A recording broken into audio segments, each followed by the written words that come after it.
ಪ್ರಶಾಂತ್ ನಾತು ನಮ್ಮ ಜೊತೆಗೆ ನೇರ ಸಂಪರ್ಕದಲ್ಲಿದ್ದಾರೆ. ದೇವರಾಜ್ ಅವರು ಜಾಯ್ನ್ ಆಗಿದ್ದಾರೆ. ಕಾರ್ಯಕ್ರಮಕ್ಕೆ ಸ್ವಾಗತ ದೇವರಾಜ್ ಅವರೇ ತಮಗೆ. ಪ್ರಶಾಂತ್ ಆದಷ್ಟು ಬೇಗ ಬಗೆಹರಿಯುತ್ತೆ ಅಂದರೆ ಚಲುವರಾಯಸ್ವಾಮಿ ಅವರು ಬಗೆಹರಿಯೋದಂದ್ರೆ ಏನು ಅಂತ ಹೇಳಲಿಲ್ಲ ಅವರು. ಅದೇ ನೋಡಿ, ನೀವು ಪರ್ಮ್ಯುಟೇಷನ್ಸ್ ಕಾಂಬಿನೇಷನ್ಸ್ ಅನ್ನು ನೋಡಿದ್ರೆ ಮತ್ತು ಉಭಯ ಬಣಗಳ ಉಭಯ ನಾಯಕರ ಬೇಡಿಕೆಯನ್ನು ಗಮನಿಸಿದಾಗ ಭಾಳ ಸ್ಪಷ್ಟವಾಗಿರ್ತಕ್ಕಂಥ ಬೇಡಿಕೆಗಳಿವೆ. ಸಿದ್ದರಾಮಯ್ಯನವ್ರದ್ದಿದೆ, 5 ವರ್ಷ ನಾನೇ ಮುಖ್ಯಮಂತ್ರಿ.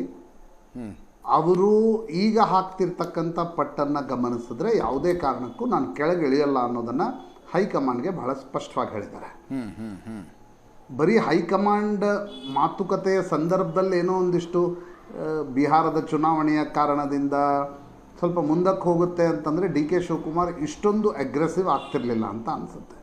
ಸೊ ಮೊದಲ ಹಂತದಲ್ಲಿ ಸಿದ್ದರಾಮಯ್ಯನವರು ಹೈಕಮಾಂಡ್ಗೆ ಭಾಳ ಸ್ಪಷ್ಟವಾಗಿ ಹೇಳಿದ್ದಾರೆ, ಯಾವುದೇ ಕಾರಣಕ್ಕೂ ನಾನು ಅಧಿಕಾರದಿಂದ ಕೆಳಗಿಳಿಯುವ ಪ್ರಶ್ನೆ ಉದ್ಭವಿಸಲ್ಲ.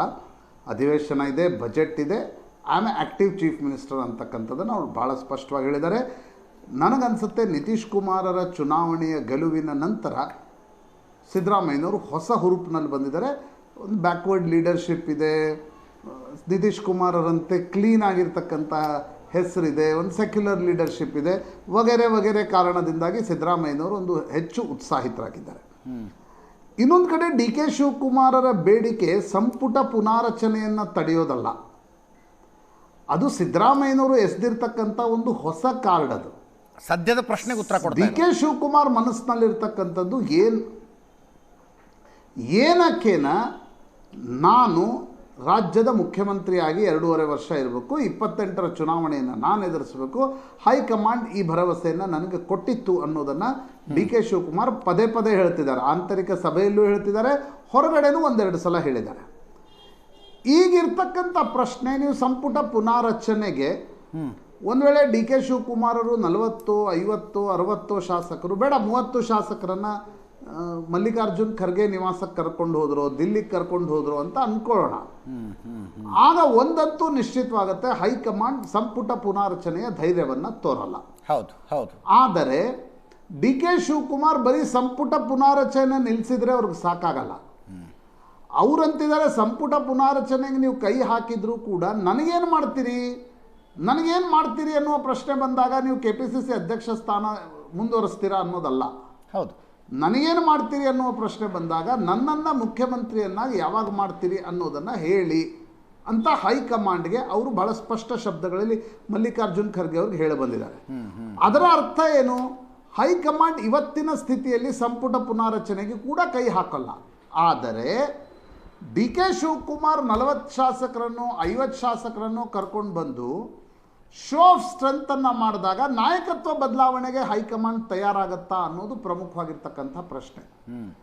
ಅದೇ ನನಗನ್ಸುತ್ತೆ, ಕಳೆದ 24 ಗಂಟೆಗಳ ಬೆಳವಣಿಗೆಗಳನ್ನು ಗಮನಿಸಿದಾಗ ಸಿದ್ದರಾಮಯ್ಯನವರು ಬಹಳ ಸ್ಪಷ್ಟ ಶಬ್ದಗಳಲ್ಲಿ ಹೈಕಮಾಂಡ್ ಹೇಳಿದ್ದಾರೆ, ಶಾಸಕರ ಬಲಾಬಲ. ಪ್ರಾಯಶಃ ಸುವರ್ಣ ನ್ಯೂಸ್ನ ಇಂಟರ್ವ್ಯೂ ಇಂಪ್ಯಾಕ್ಟ್ ಆಯಿತೋ ಏನೋ ಗೊತ್ತಿಲ್ಲ ನನಗೆ. ಡಿ ಕೆ ಶಿವಕುಮಾರ್ ಏನು ಹೇಳ್ತಾ ಇದ್ರು, ಶಾಸಕರ ಬಲಾಬಲ ಯಾವುದೇ ಕಾರಣಕ್ಕೂ ಕೂಡ ಅಪ್ಲಿಕೇಬಲ್ ಅಲ್ಲ ನಾಯಕತ್ವ ಬದಲಾವಣೆಗೆ ಅನ್ನೋದನ್ನು Siddaramaiah has taken leaf out of it. ಅವರು ಹೈಕಮಾಂಡ್ ಭಾಳ ಸ್ಪಷ್ಟ ಹೇಳಿದ್ದಾರೆ, if at all legislative party meeting ಬಹುಮತದಿಂದ ಡಿಸೈಡ್ ಮಾಡಿದರೆ ಮಾಡ್ಕೊಳ್ಳಿ, ಇಲ್ಲವಾದಲ್ಲಿ ನಾನಂತರೂ ಬಿಟ್ಕೊಡಲ್ಲ ಅನ್ನೋದನ್ನು ಸಿದ್ದರಾಮಯ್ಯನವರು ಭಾಳ ಸ್ಪಷ್ಟವಾಗಿ ಹೈಕಮಾಂಡ್ ಹೇಳಿ ಬಂದಿದ್ದಾರೆ. ಆ ಕಾರಣಕ್ಕೆ ಡಿ ಕೆ ಶಿವಕುಮಾರ್ ರಾಹುಲ್ ಗಾಂಧಿ ಅವರ ಅಪಾಯಿಂಟ್ಮೆಂಟನ್ನು ಡಿ ಕೆ ಶಿವಕುಮಾರ್ ಕೇಳಿದರು. ರಾಹುಲ್ ಗಾಂಧಿ ಅಪಾಯಿಂಟ್ಮೆಂಟ್ ಇನ್ನೂವರೆಗೆ ಕೊಟ್ಟಿಲ್ಲ. ಕೊಡಲ್ಲ ಅನ್ನುವ ವಾತಾವರಣ ಇಲ್ಲ, ಒಂದು 3-4 ದಿನ ತಡವಾಗಿ ಕೊಡ್ಬೋದು. ಆದರೆ ಅವರು ಸಿದ್ದರಾಮಯ್ಯನವ್ರಿಗೆ ಅಪಾಯಿಂಟ್ಮೆಂಟ್ ಕೊಟ್ಬಿಟ್ರು 10 ನಿಮಿಷ.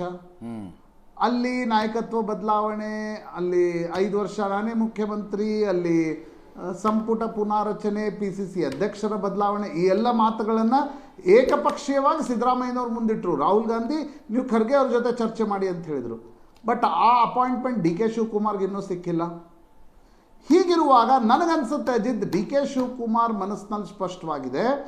23ರಲ್ಲಿ ಏನು ಕಾರ್ಡನ್ನು ಡಿ ಕೆ ಶಿವಕುಮಾರ್ ಆಡಿದರು, 23ರಲ್ಲಿ ಡಿ ಕೆ ಶಿವಕುಮಾರ್ ಗೊತ್ತಿತ್ತು ನಾನೇನು ಕೂಡಲೇ ಮುಖ್ಯಮಂತ್ರಿ ಆಗಲ್ಲ, ಸಿದ್ದರಾಮಯ್ಯನವರು ಒಪ್ಪಲ್ಲ, ಸಿದ್ದರಾಮಯ್ಯನವರು ಮಾಸ್ ಆದರೆ ಅವ್ರು ಪಟ್ಟು ಹಿಡಿದಿದ್ದು ಯಾಕಂತಂದರೆ 2.5 ವರ್ಷದ ನಂತರ ಬಾಯಿ ತೆಗಿಲಿ ಅಂತ. ಈಗ ಡಿ ಕೆ ಶಿವಕುಮಾರ್ ಮಾಡ್ತಿರ್ತಕ್ಕಂಥ ಪ್ರಯತ್ನವನ್ನು ನೋಡಿದಾಗ ನನಗನ್ಸುತ್ತೆ ಅಟ್ಲೀಸ್ಟ್ ಹೈಕಮಾಂಡ್ ನಮ್ಮಿಬ್ಬರನ್ನ ಕರೆದು ಮಾತಾಡಿಸ್ಲಿ, ಒಂದು ನಿರ್ಣಯ ತೆಗೆದುಕೊಳ್ಳಿ. ಹೌದು. ಸರಿ, ಬಜೆಟ್ ನಂತರ ಆದರೂ ಕೂಡ ಆ ಆಶ್ವಾಸನೆ ಭರವಸೆಯನ್ನು ನನಗೆ ಕೊಡಲಿ ಅನ್ನುವ ಪ್ಲೇಗೋಸ್ಕರ ಶಾಸಕರ ಬಲಾಬಲದ ಪ್ರಶ್ನೆಯನ್ನು ಡಿ ಕೆ ಶಿವಕುಮಾರ್ ತರ್ತಿದ್ದಾರೆ. ಪರಪ್ಪನ ಅಗ್ರಹಾರ ಜೈಲಿಗೆ ಹೋಗ್ತಿದ್ದಾರೆ, ಶಾಸಕರ ಬಲವನ್ನು ಹೆಚ್ಚಿಸ್ಕೊಳ್ತಕ್ಕಂಥ ಪ್ರಯತ್ನವನ್ನು ಮಾಡ್ತಿದ್ದಾರೆ. ಇನ್ನೊಂದು ಕಡೆ ಸಿದ್ದರಾಮಯ್ಯನವರು ದಿನಂಪ್ರತಿ ಅಂದ್ರೆ ನನಗನ್ನಿಸ್ತು, ಸೊ ನಿಮ್ಮ ರೀಡಿಂಗ್ ಈಗ ಪ್ರಶಾಂತ್ ಇರೋದು ಒಂದು 50 ಶಾಸಕರ ಸಹಿಗಳನ್ನು ಪಡೆದುಕೊಳ್ಳೋ ಪ್ರಯತ್ನ ನಡೀತಿರಬಹುದು ಅಂತ ಡಿ ಕೆ ಶಿವಕುಮಾರ್ ಬಣದಿಂದ.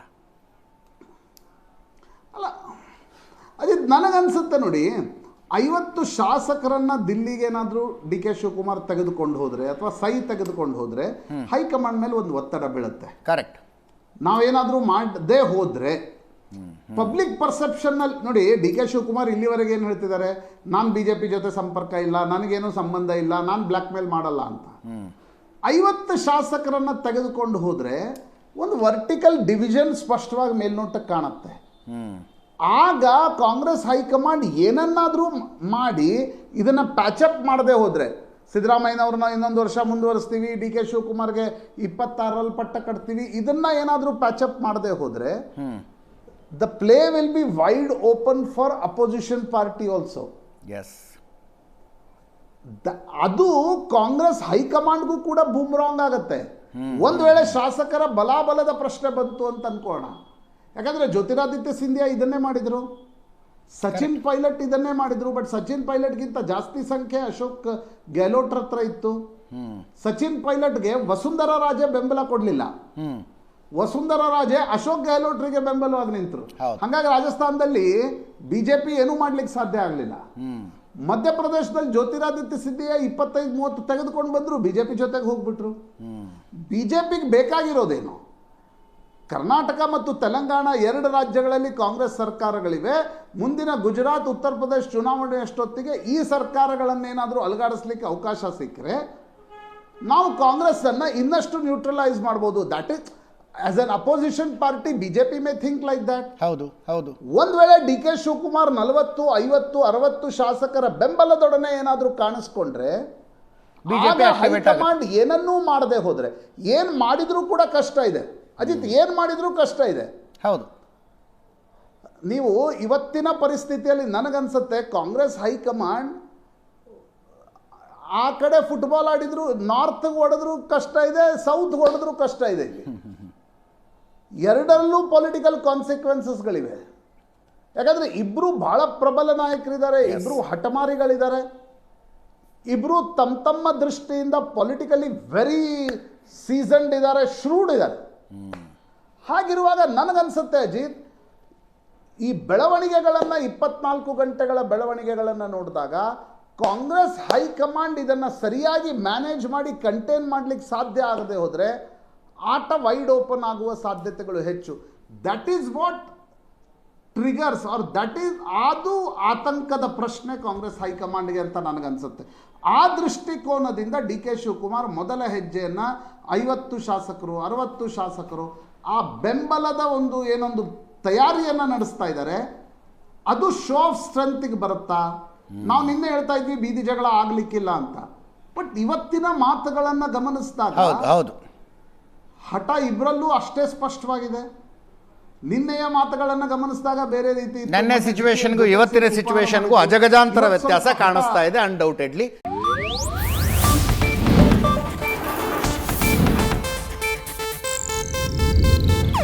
ಇದು ಏಷ್ಯಾನೆಟ್ ನ್ಯೂಸ್ ನೆಟ್ವರ್ಕ್ ಪ್ರಸ್ತುತಿ.